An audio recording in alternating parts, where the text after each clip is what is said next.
प्रिय साथियों, नमस्कार। मैं संजू कुमारी सरोज आप सभी का सरोज संपदा चैनल पर सहृदय स्वागत करती हूँ।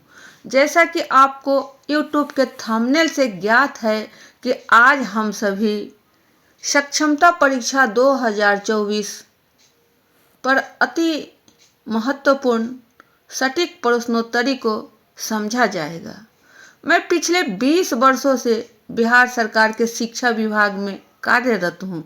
कार्य का दायित्व अब तक ऑफलाइन में ही रहा है, किंतु मेरी कोशिश रहेगी कि ऑनलाइन भी कुछ जानकारी अपने नए एवं पुराने साथियों से साझा करती रहूं। तो ज़्यादा देर ना करते हुए सेशन को शुरू किया जाए। जैसा कि आप स्क्रीन पर देख रहे हैं, वर्ष 2003 से 2022 तक बहाल बिहार में नियोजित शिक्षकों के लिए यह प्रैक्टिस सेट है, जो पार्ट 6 के लिए है, गणित विषय पर आधारित बिल्कुल आसान तरीके से। तो अगला प्रश्न की ओर। प्रश्न संख्या 1 हमारा है, निम्नलिखित में कौन सा उदाहरण पूर्ण संख्या का है? A -5, B 5, C 0, D 3.2। Option 1 है A और B 2, B और C 3, C और A 4, A और D। आपको सही उत्तर बताना है A 1, 2, 3 और 4 से। सवाल हमारा है पूर्ण संख्या का। पूर्ण संख्या, पूर्ण संख्या। तो सबसे पहले हम थोड़ी सी जानकारी पूर्व में कर लें।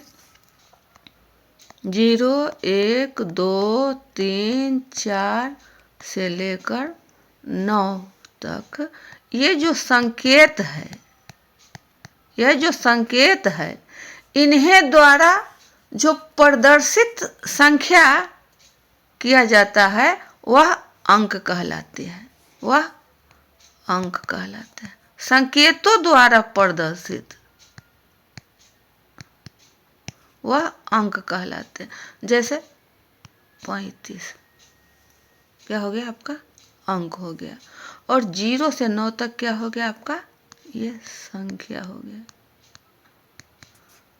50 ये क्या हो गया? अंक हो गया। तो 0 से 9 तक ये हमारा एक संख्या है जिसे संकेतों में प्रयोग किया जाता है। 1, 2, 3, 4, 5, 6, 7, 8, 9 ये जो है आपका धन पूर्णांक है। ये आपका धन मतलब ये पॉजिटिव है। इसमें माइनस चिन्ह कहीं नहीं जुड़ा हुआ है, प्लस चिन्ह के साथ में है और पूर्ण अंक है। इसमें कहीं भी कम या ज़्यादा नहीं है। तो यह धन पूर्णांक है। तो धन पूर्णांक को ही प्राकृत संख्या कहा जाता है।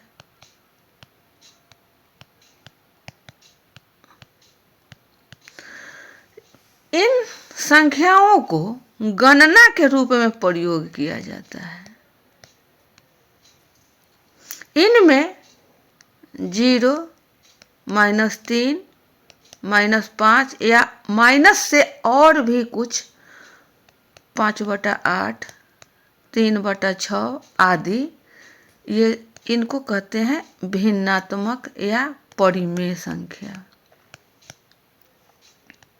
ये नहीं हो, ये आपको नहीं हो, ये सिर्फ धन पूर्णांक हो, उसे प्राकृत संख्या कहा जाता है।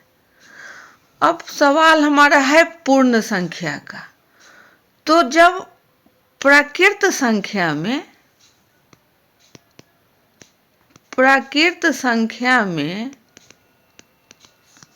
शून्य सम्मिलित हो तो वह हमारा पूर्ण संख्या बन जाता है। अर्थात 0 से 9 तक ये जो है आपको पूर्ण संख्या में यहाँ यदि 0 जुट जाएगा तब आपका हो जाएगा पूर्ण संख्या। तो हमारा सवाल है -5, 5, 0, 3, 2। तो -5 नहीं, 5 सही है, 0 सही है और 3.2 नहीं है। इस प्रकार बी और सी सही है। बी और सी ऑप्शन 2 में जाता है। सही उत्तर का मिलान कर लिया जाए। ये रहा हमारा ऑप्शन 2, बी और सी।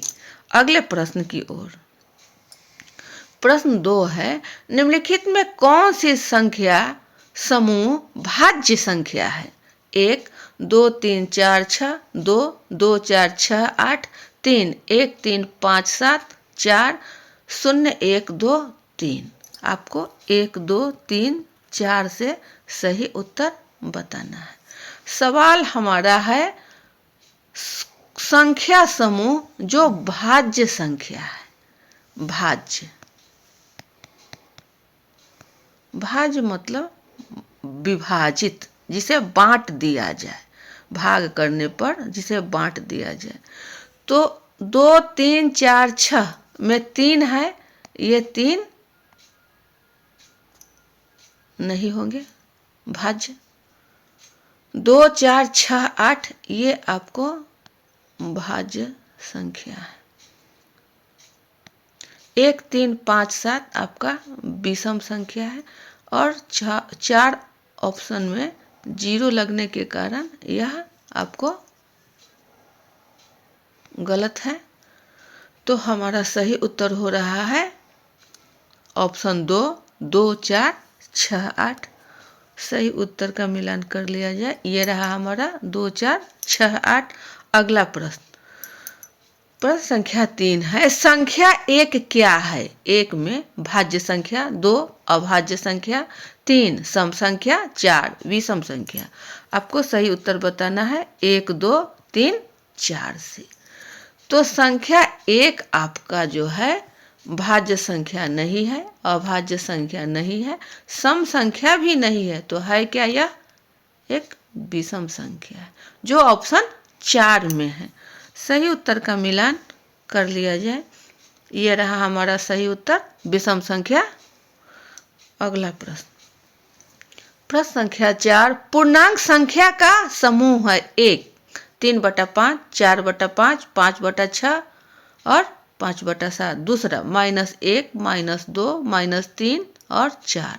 तीसरा 0.3, 3.2, 4.2, 5.3। चौथा √5, √7, √9, √3। आपको सही उत्तर का चयन करना है 1, 2, 3, 4 से। तो पूर्णांक संख्या का समूह है।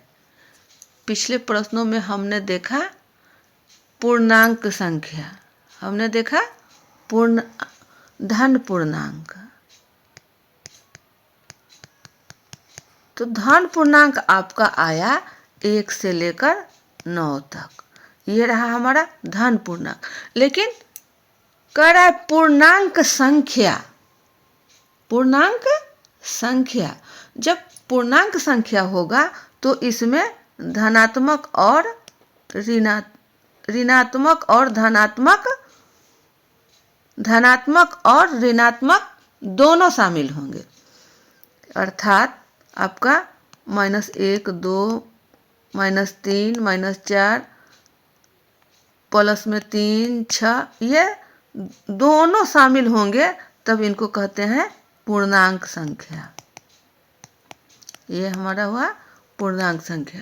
इस प्रकार आपका सही ऑप्शन 2 को जाता है। -1, -2, -3 और 4, इसमें धनात्मक और ऋणात्मक दोनों संख्याओं का समूह है। ये सब आपका गलत है। तो सही उत्तर हमारा है ऑप्शन 2, -1, -2, -3 +4, जो ऑप्शन में दिया गया है। अगले प्रश्न की ओर। प्रश्न संख्या 5 है, भाज्य का सूत्र कौन सा है? भाजक 1 भाजक गुना भागफल, 2 भागफल जोड़ शेष, 3 शेष जोड़ भागफल और चौथा है आपका भाजक गुना भागफल जोड़ शेष। सही उत्तर 1, 2, 3, 4 से कौन सा होगा? तो ये हमारा है भाज्य, और ये भाज्य गुने भाजक जोड़ शेष, ये बराबर हो जाता है आपका भाज्य।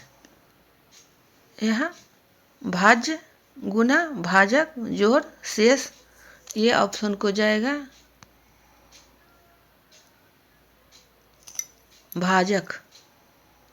भाजक गुना भागफल, ये भाज्य बराबर, सॉरी, ये भाजक गुना भागफल जोड़ शेष, तब ये हमारा होगा भाज्य, जो सवाल में आपको दिया गया है। भाजक गुना ये सब नहीं है।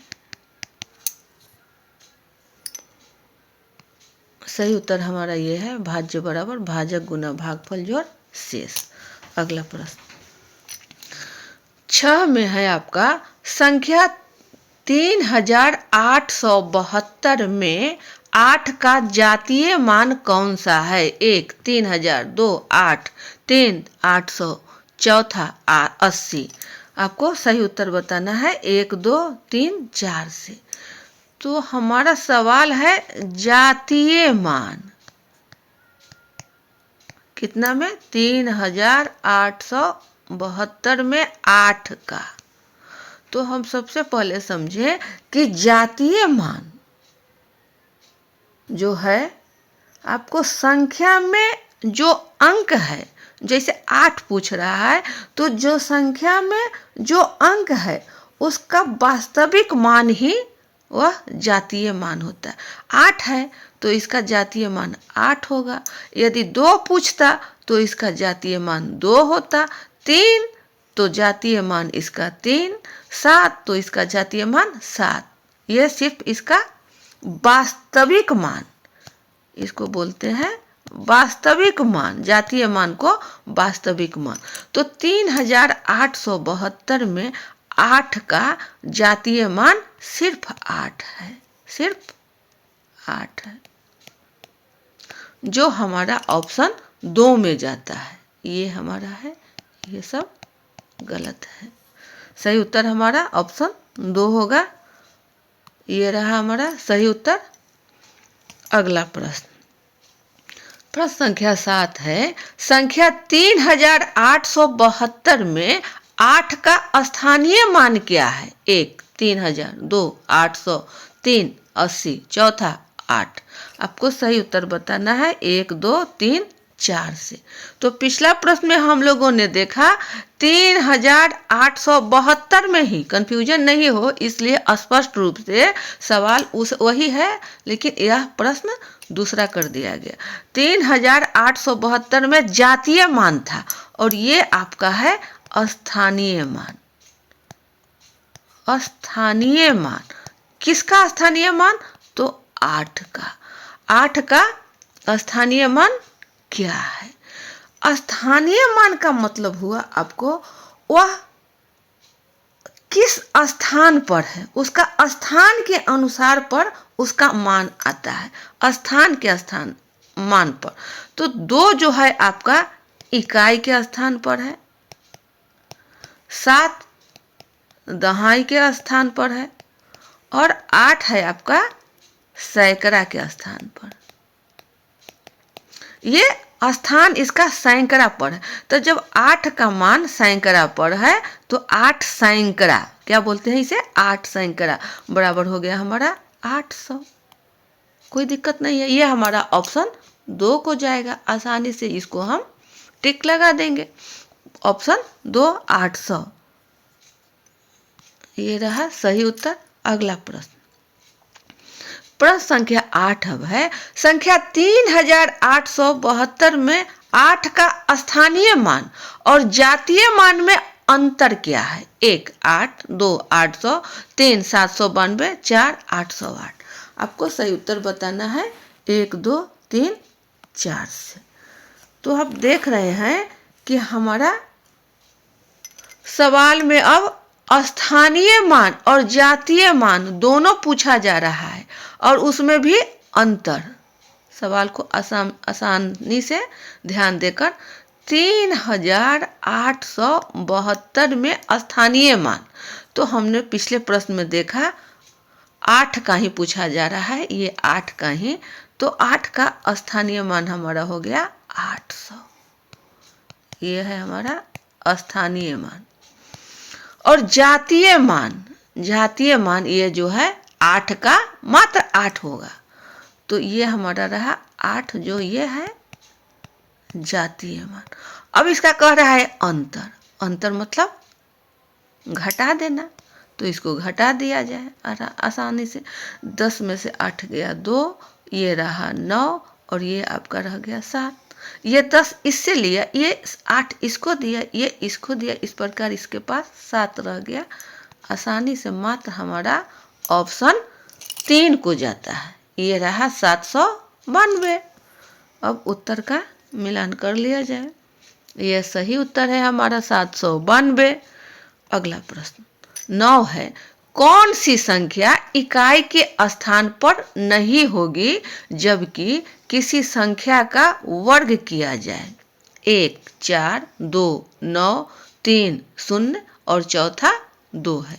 आपको सही उत्तर बताना है 1 2 3 4 से। प्रश्न को देखा जाए कि किसी संख्या का वर्ग किया जाए तो इकाई के स्थान पर, मान लीजिए कोई संख्या जैसे 2 लिया गया, 2 को वर्ग को अंग्रेजी में बोलते हैं स्क्वायर, और वर्ग इसको ऐसे सूचित किया जाता है और इसको विभाजित करेंगे ऐसे आसानी से, तो 2 गुने 2 बराबर 4। तो हमारा ये तो हो गया, लेकिन 3 का ये स्क्वायर यही करते हैं, वर्ग करते हैं, तो हमारा 9 आता है। यह भी हमारा हो गया इकाई के स्थान पर। वही 10 का यदि वर्ग किया जाए तो आता है 100, तो इकाई के स्थान पर हमारा 0, तो यह भी हो गया। तो बच गया हमारा 2, यही हमारा उत्तर को जाएगा ऑप्शन 4 को। 2 इकाई के स्थान पर नहीं आते हैं।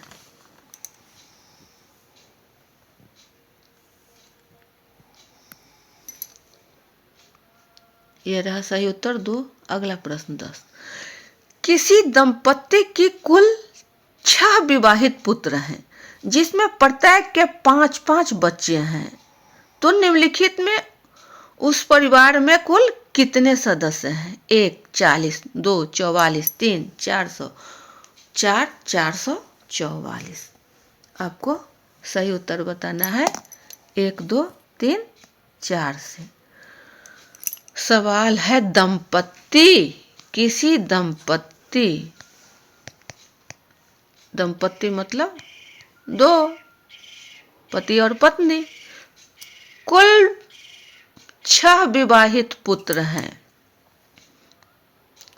पुत्र आपको हो गए 6 और विवाहित हैं तो 6 उनकी पत्नियां हो गई, जिसमें प्रत्येक के 5-5 बच्चे हैं। ये 6 गुने 5, तो हमारा हो जाएगा 6 5 30। निम्नलिखित में कुल कितने सदस्य हैं अब हमें जोड़ना है, तो 30 यहाँ हो गए, दंपत्ति 2 हो गए और पुत्र पुत्रवधू 12 हो गए। आपको 2 2 4 3 1 4। आसानी से हमारा ऑप्शन 2 को जाता है। ये रहा सही उत्तर। यह आसानी से मिल गया हमारा। अब अगला प्रश्न संख्या 11 है, निम्नलिखित में यदि किसी संख्या का घन किया जाए तो इकाई के स्थान पर कौन सा अंक होगा? 1 0 से 9 तक का अंक, 2 5 3 3 और चौथा 9। आपको सही उत्तर बताना है 1 2 3 4 से। सवाल है संख्या का घन किया जाए। घन को अंग्रेजी में बोलते हैं क्यूब। तो क्यूब का मतलब या घन का मतलब हो गया पावर 3, जैसे 2 पर पावर 3, इसको कहते हैं घन। तो हमारा इसको इस प्रकार लिखते हैं 2 गुने 2 गुने 3, इसको 3 बार लिखा गया तो 2 दूनी 4, 4 दूनी 8, ये हमारा हो गया। ये घन है और इकाई के स्थान पर होगा, यानी यहाँ पर आएगा क्या, इकाई पर। तो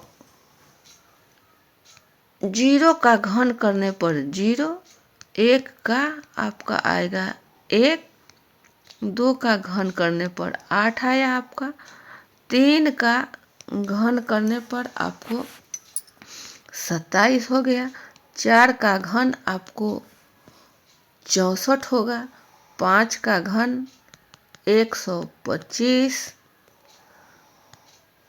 6 का घन 216, 7 का घन 343, 8 का घन 512, 9 का घन 729। इस प्रकार 0 से 9 तक का जो अंक है उसमें इकाई के स्थान पर कोई भी अंक आ रहा है। 0, 1, 2, 3, 4, 5, 6, 7, 8, 9 इकाई के स्थान पर। तो हमारा सही उत्तर जाएगा ऑप्शन ए को 0 से 9 तक का अंक। उत्तर हमारा है यही 1, 0 से 9 तक का अंक। अगला प्रश्न 12 में है, 1 से 21 तक के बीच सभी सम संख्याओं का योग निम्नलिखित में कौन सा होगा? 1, 111, 2, 112, 3, 110, 4, 114। आपको 1, 2, 3, 4 से सही उत्तर चयन करना है। सभी सम संख्याओं का योग कहाँ से कहाँ तक? तो 1 से 21 तक क्या करना है? योग करना है सम संख्याओं का। तो सम संख्या जो 2 से विभाजित हो जाए, 2, 4, 6, 8, 10, 12, 14, 16, 18 और 20। चूंकि 21 तक, तो 21 विषम है, एक को छोड़ करके 2 से सम संख्या यहाँ तक हमारा गया, एकदम समझा। 2, 4, 6, 6, 6, 12, 12, 8, 20, 20, 10, 30, 30, 12, 42। इसको यहाँ रोक दिया जाए और समझिए 42 प्लस। अब इधर हम लोग बढ़ेंगे यहाँ से यहाँ तक। 4, 6, 10, 10, 8, 18, 18 के 8 हासिल 1, 1, 1, 2, 2, 1, 3, 1, 4, 4, 2, 6। अब इन दोनों को जोड़ दिया जाए। 8, 2, 10 हासिल 1, 7, 4, 11। यानी हमारा आसानी से ऑप्शन 3 को जाएगा 110 उत्तर। ये रहा हमारा सही उत्तर। प्रश्न संख्या 13, किसी संख्या को 5 से भाग देने पर भागफल 5 और शेष 2 रहता है। यदि इसी संख्या को 3 से भाग दिया जाए तो शेष निम्नलिखित में क्या होगा? 1, 1, 2, 2, 3, 0, 4, 3। 1, 2, 3, 4 से आपको सही उत्तर बताना है। किसी संख्या को 5 से भाग देने पर, 5 से भाग देने पर भागफल आपको 5 यहाँ आया और शेष यहाँ 2 रहता है। तो हमको यहाँ का मान मालूम करना है। इसको कहा जाता है भाज्य। तो पिछले प्रश्न में हमने देखा भाज्य बराबर होता है, ये हमारा है भाजक, ये है भागफल और ये शेष। तो भाज्य पूछ रहा है, भाज्य बराबर हो गया आपका भाजक गुना भागफल जोड़ शेष। भाजक 5, भागफल 5 और आपका शेष है 2। 25 जोड़ 2 बराबर 27। इसी संख्या को 3 से भाग दिया जाए। अब ये हमारा प्राप्त हो गया, तो इसको 3 से भाग दिया जाए तो 3 27 आपका आ गया 0। ये सही उत्तर आपका ऑप्शन 3 को जाता है। सिर्फ आपको समझना है प्रश्न क्या पूछ रहा है। यह बिल्कुल कठिन नहीं है, एकदम आसान। सही उत्तर हमारा है 0। अगला प्रश्न, प्रश्न संख्या 14 है। संख्या 407 को 19 से भाग देने पर शेषफल क्या होगा? 1 5 2 6 3 7 चौथा 8। सही उत्तर 1 2 3 4 से मिलाना है। 19 को 407 से भाग देने पर शेषफल पूछ रहा है। 19 दूनी 38, 10 में से 2 8 गया 2, यहाँ 0 आपका हो गया 27। ये अंक उतर जाता है। 19 को 1 मरतबे जाएगा 19। 17 में से 9 गया 8, यहाँ हो गया आपका 0। ये रहा आपका शेष, जो आपको ऑप्शन 4 को जाता है। सही उत्तर आपका है 8। अगला प्रश्न 15, यदि भाजक 13 और भागफल 7 और शेष कुछ भी नहीं हो तो कितना जोड़ा जाएगा कि भाज्य 3 अंकों की सबसे छोटी संख्या बन जाए? निम्नलिखित में कौन सा सही उत्तर होगा? 1 7 2 8 3 9 और 4 है आपका 10। सही उत्तर बताना है 1 2 3 4 से। भाजक 13, ये रहा भाजक हमारा 13 और भागफल 7। भागफल 7, शेष कुछ भी नहीं हो, यहाँ शेष कुछ भी नहीं हो तो कितना जोड़ा जाएगा कि भाज्य 3 अंकों की सबसे छोटी संख्या बन जाए? तो 3 अंकों की सबसे छोटी संख्या हमारा है 100। इकाई दहाई संख्या ये 100 3 अंकों की सबसे छोटी संख्या और 999 सबसे बड़ी संख्या। हमें पूछ रहा है सबसे छोटी संख्या बन जाए, तो शेष है नहीं, भाज्य को जानकारी करना है। तो ये भाज्य हो जाएगा भाजक गुना भागफल, यानी 13 गुना 7 बराबर 91। और इस 91 में कितना जोड़ा जाए कि हमें 100 लाना है, तो 91 में 9 जोड़ दिया जाए तो हमारा 100 हो जाएगा, जो सही उत्तर आपको ऑप्शन 3 की ओर जा रहा है। ये हमारा सही उत्तर है। बिल्कुल आसान से सही उत्तर का मिलान हम सब कर लें। ये रहा हमारा 9 सही उत्तर। वीडियो ज़्यादा लंबा न बने, सेशन को यहीं बाइंड अप किया जाता है। अगले सेशन में पुनः अच्छे प्रश्न को सक्षमता परीक्षा के लिए सटीक प्रश्नोत्तरी लाया जाएगा, हम लोग साझा करेंगे। तब तक के लिए जय हिंद।